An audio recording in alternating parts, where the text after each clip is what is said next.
உடைந்தது அதிமுக, எடப்பாடி கொடுத்தது வேண்டாம். அதிரடியாக பேசிய அதிமுக மாஜிக்கள். காலையில அதிமுக பொருளாளர் திண்டுக்கல் சீனிவாசன் கலந்துகிட்டு எம்எல்ஏ அலுவலகத்தை குத்துவிளக்கு ஏற்றி திறந்து வச்ச நிலையில மதியம் எம்எல்ஏ அலுவலகத்தை அதிமுக முன்னாள் அமைச்சர்கள் நத்தம் விஸ்வநாதன், SP வேலுமணி, அன்பழகன், CV சண்முகம் ஆகியோர் திறந்து வச்சாங்க.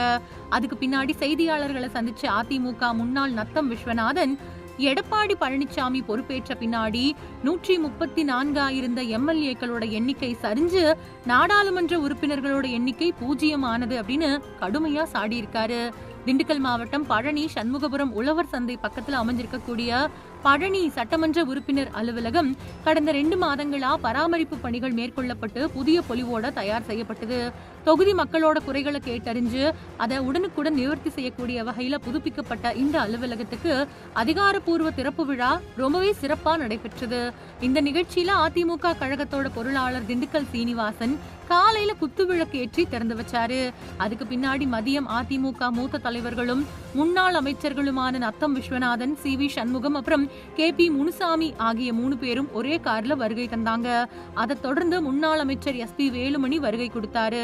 தொடர்ந்து அலுவலக வளாகத்துக்குள்ள போய் குத்துவிளக்கு ஏற்றி வச்ச தலைவர்கள் சட்டமன்ற உறுப்பினர்கள் ரவி மனோகர அவரோட இருக்கையில அமர வச்சு கை குலுக்கி அவங்களோட வாழ்த்துக்களை தெரிவிச்சாங்க.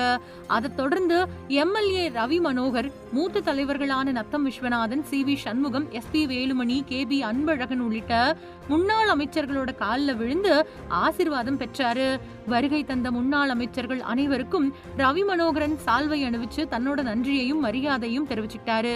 நிகழ்ச்சி நிறைவடைந்து செய்தியாளர்கள் சந்திப்புக்கு பின்னாடி அதிமுக மூத்த தலைவர்கள் 4 பேரும் ஒரே கார்ல புறப்பட்டு போனாங்க. அதுக்கு பின்னாடி செய்தியாளர்களை சந்திச்ச அதிமுக மூத்த தலைவரும் முன்னாள் அமைச்சருமான நத்தம் விஸ்வநாதன் கட்சி தலைமை மேல அடுக்கடுக்கான விமர்சனங்களை முன்வச்சு ஆவேசமா பேட்டி கொடுத்தாரு. அப்போ அதிமுக பொதுச் செயலாளர் மனசாட்சியோட தர்ம நியாயத்தோட ஒரே ஒரு தடவை தன்னோட சிந்தனைக்கு நினைச்சு பார்க்கணும்.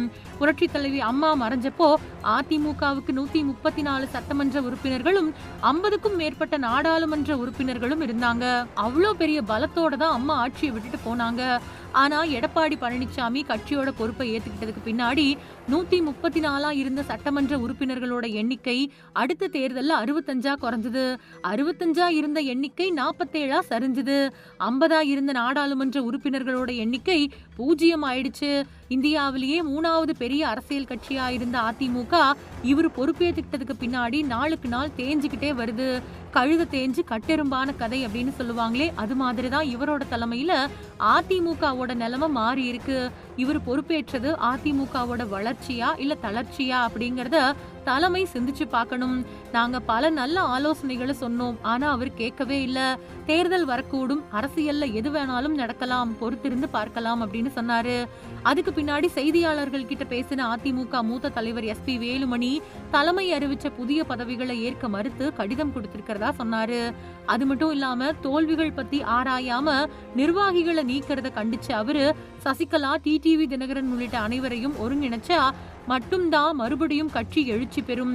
முன்னாள் முதலமைச்சர் எடப்பாடி பழனிசாமி பொதுச் செயலாளராக வர்றதுக்கு CV சண்முகம், நத்தம் விஸ்வநாதன் அப்படின்னு எல்லாருமே ஆதரவு கொடுத்தோம்.